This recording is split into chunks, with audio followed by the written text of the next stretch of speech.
অবশ্য বন্ধুরা দিদিভাইরা তো কালকে এসছে, আজ দিদিভাইরা কাজ করলাম, অবশ্য দিদিভাইরা চলে যাবে বলছে, আজকে বললাম থাকতে কিন্তু চলে যাচ্ছে। যাওয়ার সময় কিন্তু সন্ধ্যা মুড়ি মিলের মুড়ি, হাতের মুড়িটা অবশ্য তো খেয়ে টিফিন করেই চলে যাবে। এখানে আলু ভাজা আর চানাচুর আর সাথে মুড়ি কিছু দেওয়া রয়েছে। আর দিদিভাইরা দেখতে পাচ্ছ আলু ভাজা চানাচুর আর মুড়ি দিয়েছি। দিদিভাইরা খাওয়াটা টিফিনটা সকালবেলা করবে, চলে যাবে। টিফিন করার পর তারপর বেরিয়ে যাবে। তো ওনারা যাবে কৃষ্ণনগর, অনেক দূর তো তাই বেরিয়ে পড়ছে। আমাদের দিদিভাইকে অনেক রিকোয়েস্ট করে আজকে বলছি থাকো, তুমি কালকে যাবে, কেননা দিদিভাইও একা করছে।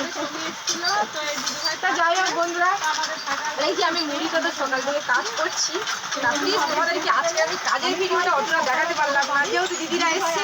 তোমাদের সবাইকে বলছি দিদিভাইরাও ভিডিও করছে এদিকে। তা যাই হোক বন্ধুরা, তোমরা সবাই ভালো থেকো, সুস্থ থেকো, দেখা হচ্ছে আবার আগামী